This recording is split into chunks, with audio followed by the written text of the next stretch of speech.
The rare emerald parrot sat perfectly still on his golden perch, staring at the ceiling, not the crowd. Guests whispered around him, dazzled by the mansion's marble halls and ocean view windows. Cameras flashed. The rich man beamed. "Go on," he urged. "Show them." The parrot lifted his head, voice bright and practiced. "Welcome to paradise." Everyone laughed. But the moment the doors closed and the last heel clicked away, the bird's wings sagged. The mansion fell silent, too silent. The fountains echoed like empty rooms, and the glass dome above him loomed like a second cage. Alone now, he whispered the words he never said in public. "Paradise shouldn't have walls." The man returned, proud and oblivious, praising how happy his bird must be. The parrot didn't reply. His eyes stayed fixed on the sky, the one place this paradise never let him reach. By morning, the mansion buzzed again with admiration. New guests arrived in jeweled dresses, drifting toward the parrot like worshippers. "He loves it here," the rich man boasted, tapping the golden cage. "He sings only for me." Right on cue, the parrot mimicked his voice perfectly. "Welcome, welcome." The guests applauded. But when the crowd wandered off to tour the wine cellar, the parrot's wings sagged. His eyes drifted toward the giant windows, sealed shut, framed by velvet curtains. Beyond the glass, wild seabirds sliced through the wind, free and effortless. He stepped closer and touched the window with his beak. The cold surface held his reflection hostage, a bird surrounded by beauty, but never belonging to it. The man watched from behind, proud. He didn't notice the way the parrot's chest tightened, each beat whispering the same truth. A beautiful place can still be a cage. The storm arrived without warning. One moment, the mansion glowed with soft lamplight. The next, the ocean wind slammed into the cliff like a creature trying to tear the house open. Rain lashed the windows. The chandeliers swayed. Somewhere deep in the walls, something groaned. The parrot jolted awake on his perch as thunder split the sky. Lightning struck the glass dome above him. A spiderweb crack raced across the ceiling. Before he could move, a shard dropped, slicing through the air and shattering near his feet. He hopped backward with a frightened squawk, wings flaring. More cracks spread, the storm punching through the old framework. Then the dome gave way. A sheet of glass tore free, opening a jagged window to the night. Cold air rushed in, carrying seawater, the scent of real sky, real freedom. The parrot climbed the iron railing, heart hammering. The wind tugged at his feathers, lifting them like hands urging him outward. But he hesitated. Below him, the golden cage gleamed faintly in the lightning flashes, its door still open from the man's last visit. Beyond it, the fire crackled warmly beside the man sleeping in his chair, blankets slipped to the floor. He'd fallen asleep waiting out the storm, unaware of the cracks above his head. Another gust surged through the dome, nearly knocking the parrot off his perch. He looked to the sky, wild, terrifying, and immense. Then back to the man, quiet, aging and trusting. Freedom roared through the opening. But loyalty kept him still. He climbed higher, talons gripping the bent metal frame. For a moment, he stood right at the edge of the sky. His wings stretched, trembling with the instinct to fly.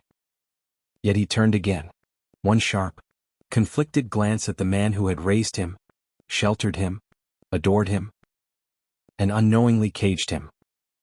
Thunder cracked once more. The parrot froze there, heart torn between two worlds, the storm calling him forward, and the life behind him begging him to stay. The question hung in the air like lightning. Which world did he belong to? The storm pushed deeper into the mansion, wind rattling every window. Loose curtains snapped like sails. Rain blew across the marble floor in thin, shimmering trails. Still perched at the broken dome, the parrot trembled, not from fear of the storm, but from the choice tearing at him. His wings stayed half-spread, unable to commit to sky or safety. A low groan came from below. The man stirred in his chair, then startled awake as another gust hurled rain into the room. He stood abruptly, slipping on the wet floor, and saw the jagged hole above, and the parrot clinging to its edge. "Hey!" His voice cracked. "You're going to fall." He rushed forward but stopped himself inches away, unsure whether to reach out or step back. The parrot tilted his head, pupils wide, feathers slicked by the wind. The man's breathing steadied. Slowly he lowered himself to one knee. "You could have flown already," he whispered. "Why didn't you?" The parrot blinked, chest fluttering. He climbed down the broken frame and glided to the floor, landing beside the man.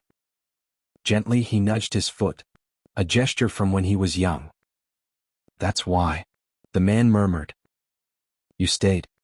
For me." Thunder rolled again, shaking the walls. The man looked toward the shattered dome.